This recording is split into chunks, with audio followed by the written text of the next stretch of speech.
three-point shooter right now. Welcome back to the Wells Ryan Arena. Right before the break, the timeout was taken by us.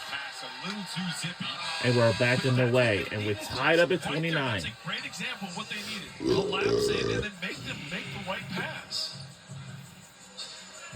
Got a great crew in the studio for you today at halftime. Halftime show sponsored by State Farm. Rick Pizzo, Rayfield Davis, John Beeline. They'll get you caught up on everything going on around the Big Ten. Talk about this one as well. Jalen Leach wasn't afraid of the moment against Eastern Illinois. That's what Chris Collins said. Might be some big moments at the end of this one with how it's going right now. Leach lost it there, though. And now Mullins looking to run. Joe Racky, another senior on this experienced Montana State team. Kick it out to the corner. Akban Polo online, can knock it down. Battle for the ball. Crashing the glass of the Bobcats. And their bench loves the effort as they got the timeout call. They should love the effort. Because right now, that's what's happening. Montana State's got in this because of this 50-50 balls that have been out there. Montana State is just playing harder on that when you look at that. And 5 offensive rebounds for Montana State. Northwestern had 8 with like 15 minutes left in the, and they've got 1 since. We just did a football promo for a doubleheader on Saturday. It's kind of like the defense flying to the ball. Right now, what's happening is Northwestern is turning their head and they're not getting bodies. And they're just looking. And anytime you just turn and look, you can see Coach Collins right now. He is. Facial expression says it. Absolutely. And those are moments that are teaching moments. You have to be able to want to be coached. And that's what he knows that group wants to be coached. And that's what it is. But right now, he should be angry.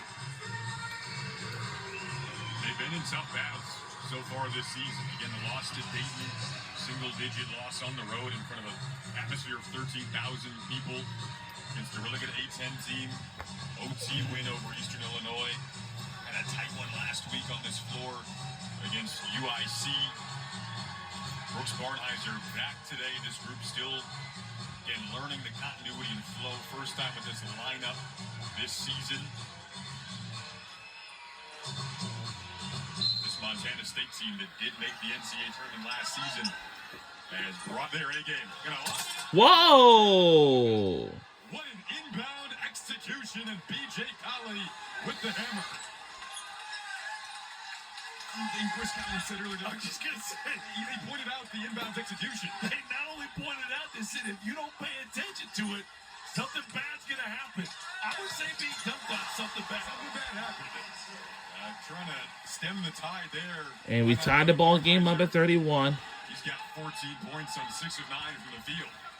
Now trading some buckets, another tie, 31-31.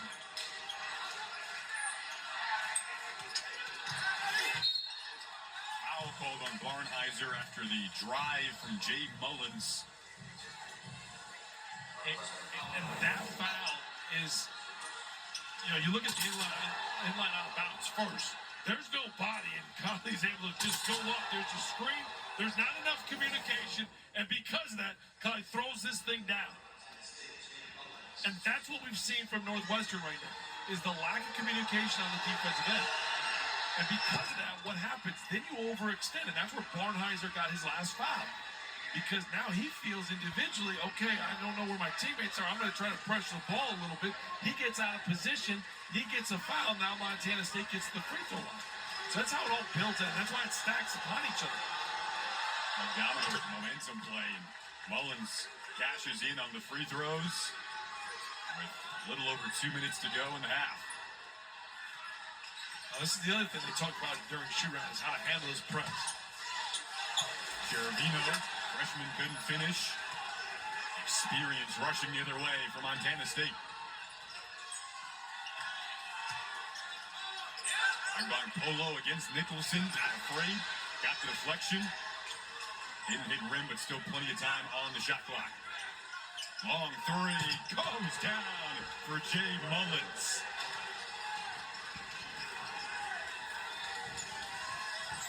5-point lead now for Montana State is their largest.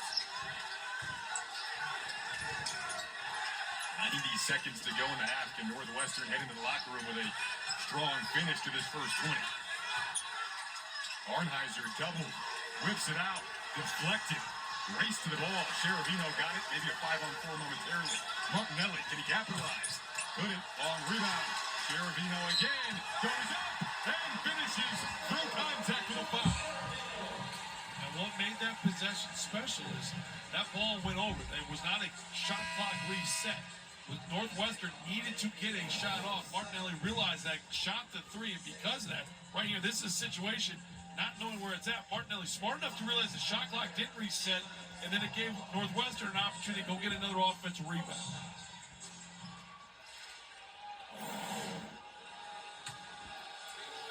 It was the second foul on Talley. He goes to the bench. Walker is in, along with Mullins, Akban Polo, Lekolat, and Goraki on the floor for the Bobcats.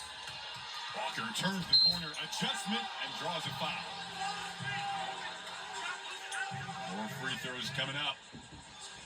And whether that was a foul or not, it's a situation where, again, there was a lack of communication. He gets the hand.